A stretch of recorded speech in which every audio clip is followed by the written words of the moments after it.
ভাৰতবৰ্ষৰ এক অন্যতম আধ্যাত্মিক অনুষ্ঠান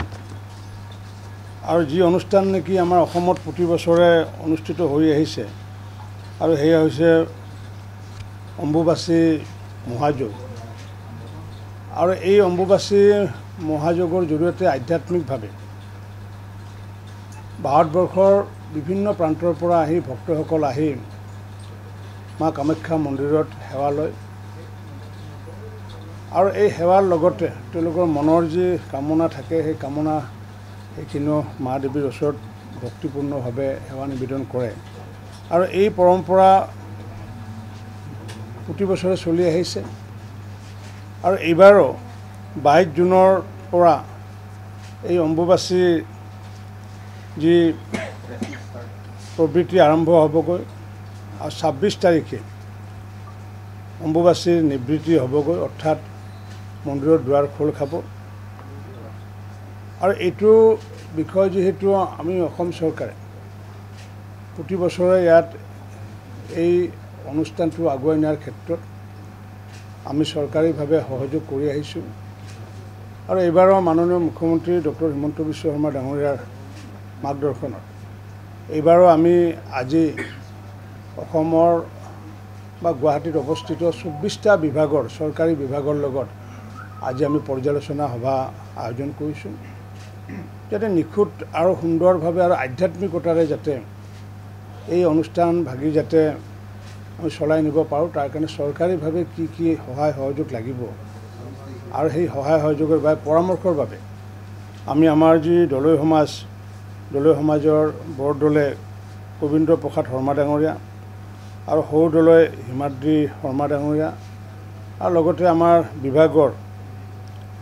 পৰিচালনা সমিতিৰ কামাখ্যা মন্দিৰৰ অম্বুবাচী মহাযোগৰ পৰিচালনা সমিতিৰ সম্পাদক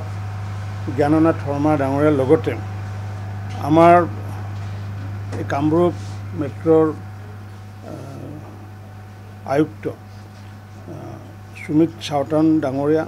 আমাৰ টুৰিজিমৰ ডাইৰেক্টৰ ৰণোজ বৰকটকী ডাঙৰীয়া, আমাৰ ATDCৰ চেয়াৰমেন ঋতুপৰ্ণ বৰুৱা ডাঙৰীয়া, আমাৰ ভাইচ চেয়াৰমেন দিলীপ দাস ডাঙৰীয়া,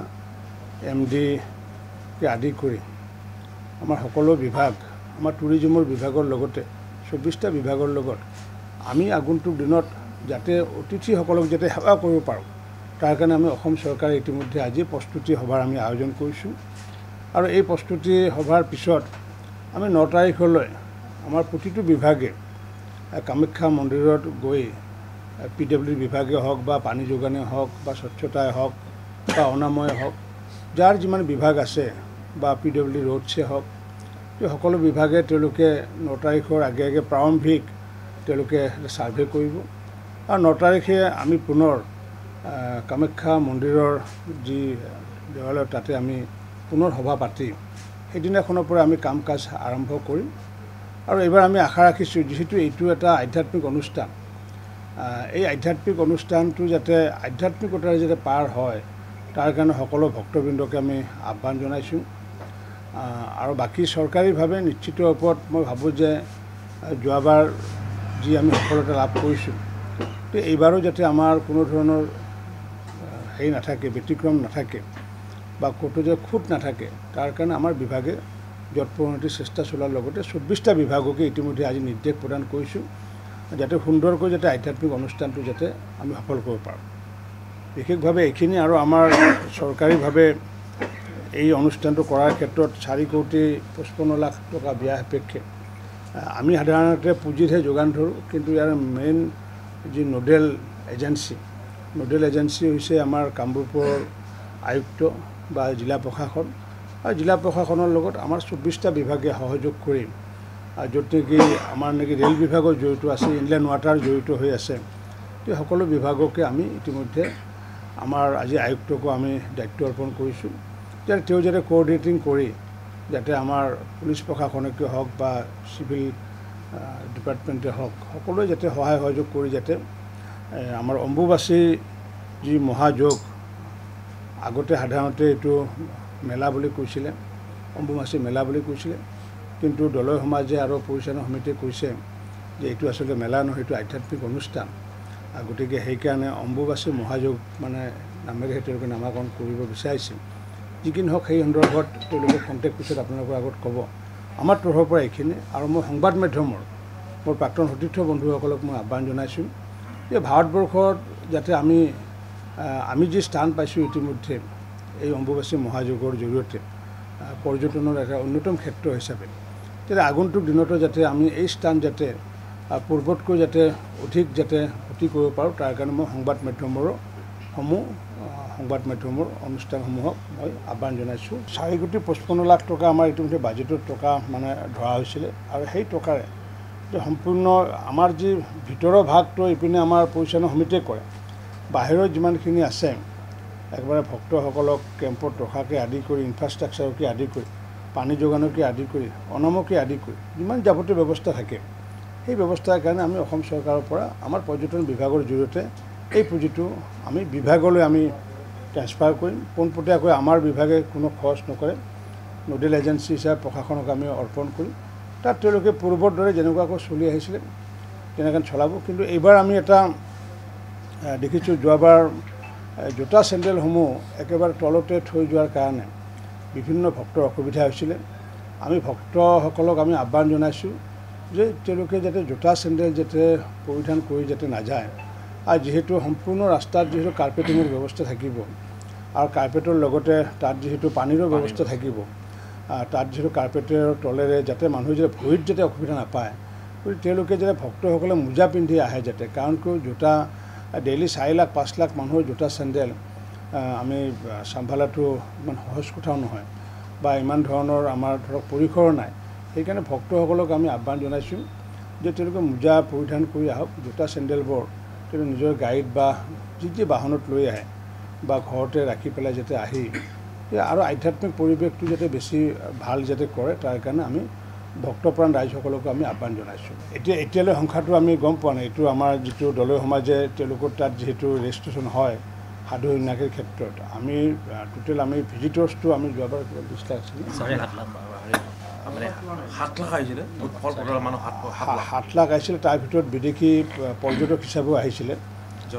প্ৰায় 20-30 গৰাকী, আৰু 7 লাখ মানুহৰ ভিতৰত যিহেতু বাহিৰৰ পৰা মানে 7 লাখ মানুহ আহে, এইবাৰ হয়তো ইয়াতকৈ বেছি হ'ব। কিন্তু কামাখ্যা মন্দিৰৰ যিটো পৰিসৰ, সেই পৰিসৰটোতো আমি বৃদ্ধি কৰিব পৰা কোনো স্থল নাই। গতিকে দিনক দিনে ইয়াৰ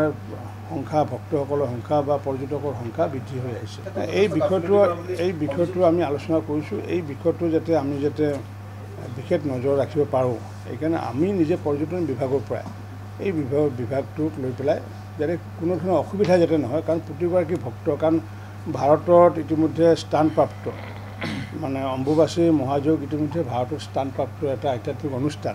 গতিকে এই ক্ষেত্ৰত যাতে আমি যাতে ভাৰতত যাতে অসমৰ যাতে সুনাম যাতে বৃদ্ধি কৰিব পাৰোঁ, তাৰ কাৰণে আমি প্ৰতিগৰাকী নাগৰিককো আমি আহ্বান জনাইছোঁ। কাৰণ এইটো অকল ভক্তসকলৰ অনুষ্ঠান নহয়, এইটো অকল চৰকাৰৰ অনুষ্ঠান নহয় বা কামাখ্যা মন্দিৰ পৰিচালনা সমিতিৰ অনুষ্ঠান নহয়, অসমৰ প্ৰতিগৰাকীৰ এটা অনুষ্ঠান। গতিকে সেইকাৰণে আমি এইবাৰ নতুন কথা চিন্তা কৰিছোঁ যে ভক্তসকলক যাতে প্ৰতিটো ভক্তক যাতে আমি একাষাৰ যাতে মাত লগাব পাৰোঁ, তাৰ কাৰণে এইবাৰৰ পৰা নতুনকৈ আমি নতুন চেল এটা আমি আৰম্ভ কৰিছোঁ। আৰু যিটো নেকি আমি 9 তাৰিখে ইতিমধ্যে যি সভা হ'ব, আমাৰ জিলা আয়ুক্তৰ কাৰ্যালয়ত এখন সভা হ'ব। আমি যিসকলে দাঁতিকাষৰীয়া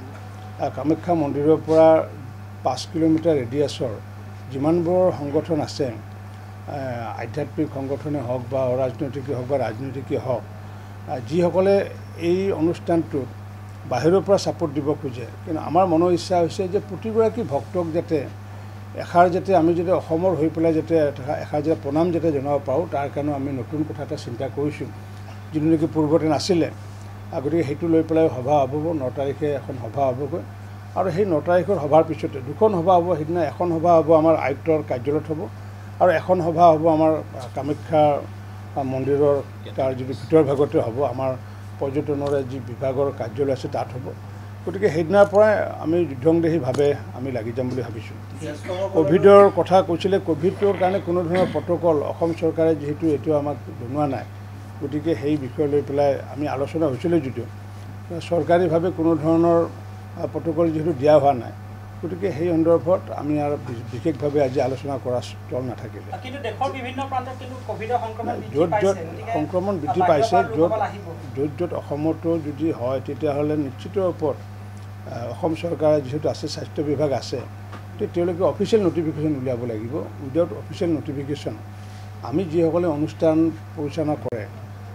আমি নিজাববীয়াকৈ একো কৰিব নোৱাৰোঁ। আৰু অফিচিয়েল প্ৰট'কল যেতিয়া ওলায় তেতিয়াহ'লে আমিও সেইটো তাত মানে ভংগ কৰিব নোৱাৰোঁ আইনগতভাৱে।